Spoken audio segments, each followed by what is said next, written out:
Jordan, imagine you're at an airport ready to go home and suddenly you drop everything: your passport, your phone, your wallet, and sprint out the front doors into the woods, never to be seen again. That sounds like a nightmare or a Bourne movie.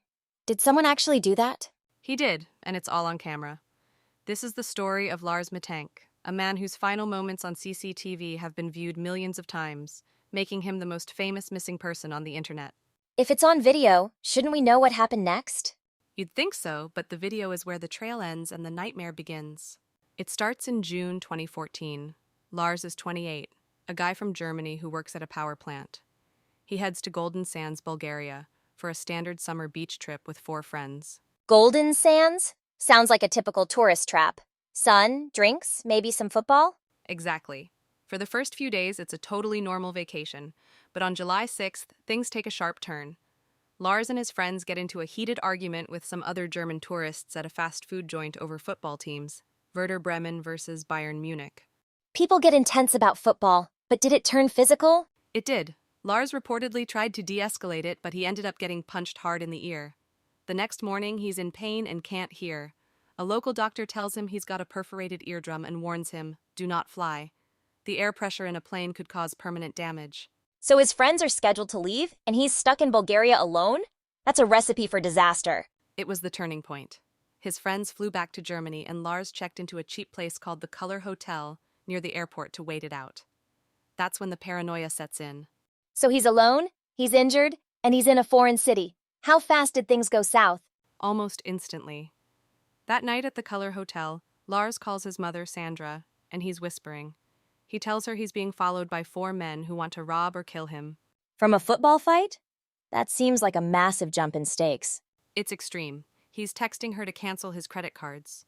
He's asking her about an antibiotic he was prescribed, Cefprozil 500, asking what it actually is.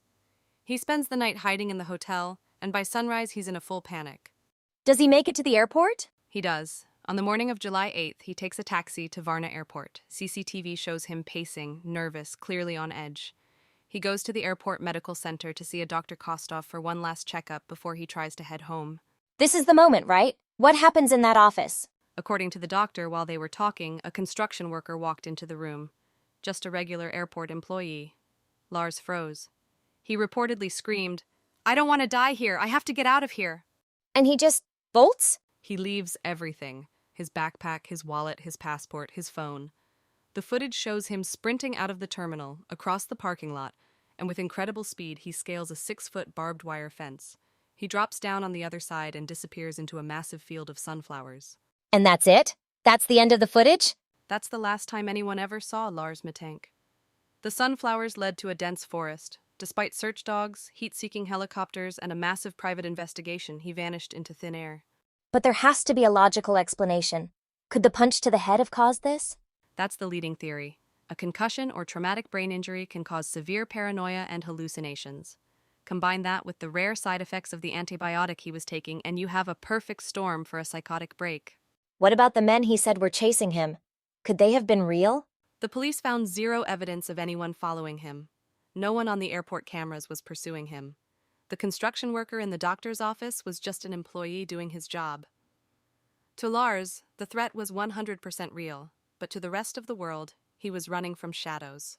It's terrifying because he wasn't some guy with a long history of mental illness.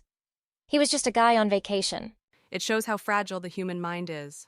One physical blow, one medication, one night of isolation, and his reality shattered. His mother has spent over a decade searching for him, and every year millions of people watch that video, trying to spot something the police missed. What's the one thing to remember about the disappearance of Lars Mittank? It serves as a haunting reminder that the most dangerous thing a person can encounter isn't always a physical predator, but their own mind. That's Wikipedia, every story on demand. Search your next topic at wikipedia.ai.